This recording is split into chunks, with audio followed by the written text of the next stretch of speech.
Hello everybody, Steve Griffiths here, developer of the MTP software program. In today's MTPredictor video, I'd like to have a look at a losing trade that I was following yesterday, because I believe it's important that software gurus and developers should show losing trades as well as winning trades, because as we all know as professional traders, losses can and will and do happen.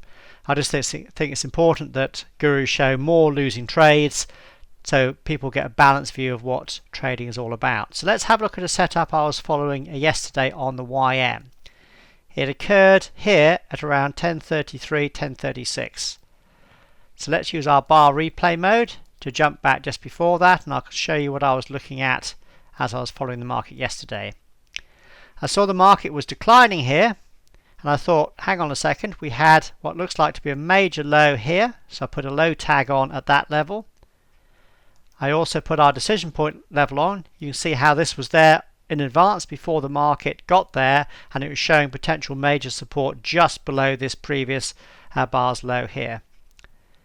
The market moved forward, went through the low right into our major support zone on a high volume spike. You can see our VS indicator is telling us this is a high volume spike. Alarms bells started to ring for me here, because I was looking at this thinking we need to watch the market on the next bar. Because if the next bar fails to follow through, in other words starts to rally back up again, which is exactly what it did there, this could be professionals entering the market and looking to then move the market higher. Remember, we have to look at all this on the right hand side of the chart as it's unfolding. It's no good doing things in hindsight, because that just doesn't help anyone at all. So at the time, this looked like it was a very good and ideal potential VS or volume spike setup. We place the analysis on, and there you go, there's our profit target. So if the market got up to that level, the profit would have been approximately 6.4 times the initial risk. So it looked to be a very good trade indeed.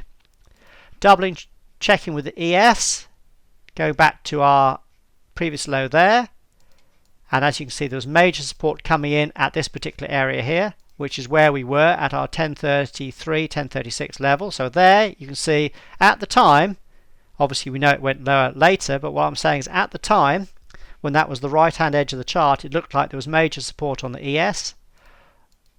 On the NQ, exactly the same thing.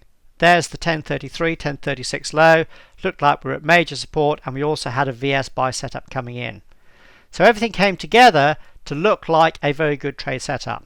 Remember, we used correct position sizing to keep our initial risk small and under control, and if the profits come through, the profits are larger than the initial risks.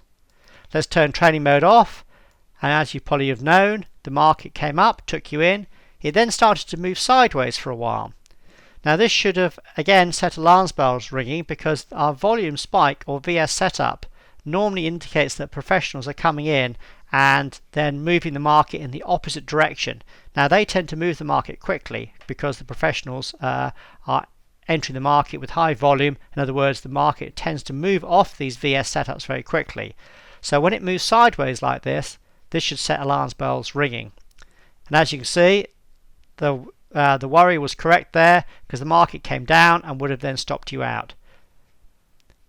It would have stopped you out for a losing trade. This is why I've looked at this, because I wanted to show you that even how good a setup looks like at the time when it's on the right hand edge of the chart, not all trades end up in winning trades. There are losing trades with any system or approach. So I wanted just to do the video on this today to show that this would have been a losing trade.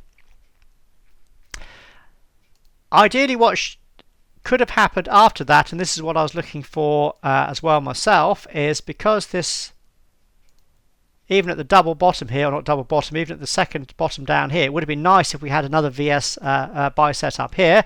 We didn't on the 3-minute chart.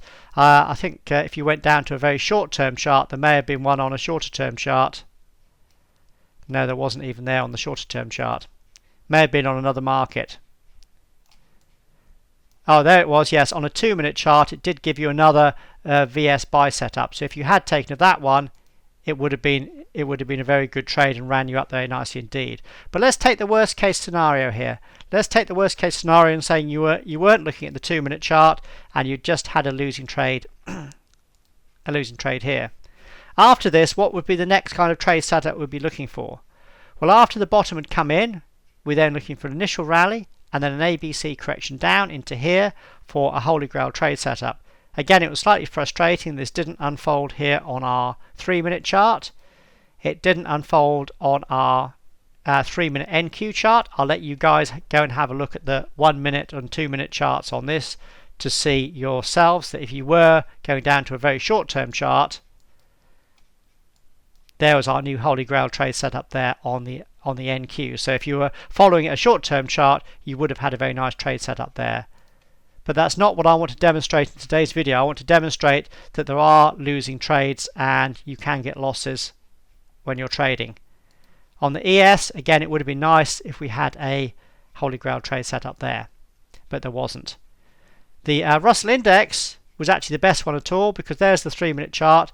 A lot later in the day, we did have some losing trades here, but there was a nice Holy Grail trade setup into what would have been the close of the day for about a 4-hour profit, but that was only if you're trading the Russell Index. So coming back to just looking at the YM, again, this looked like to be a very good trade setup, a volume spike trade setup coming in at around 10.33, 10.36, with all three markets giving you exactly the same picture, coming in at major support. It just didn't work out. It would have actually been a losing trade, and that's why I wanted to do the video today, just to show you that using any system or approach there will be losing trades, but the important thing is to keep the losses small and under control, and then the next day when you come in, or the next trades when you come in, as long as you have profits that are large in relation to these small losses, and that's why we use correct position sizing, because the losses are kept small and the profits are large, then that's what moves your trading account up over time. But again, on any sort of individual trade setup, you can and will have losing trades. So I just wanted to do that show you that in today's MTPredictor video, to show you that there will be losing trades and you can have losses in showing any system. Again, I think it's important that gurus and software vendors show losses with their videos and systems, so people understand that any kind of trading, along with the profits, there will be losing trades, and the important thing is to keep their losses small. That's the sign of a good trading system.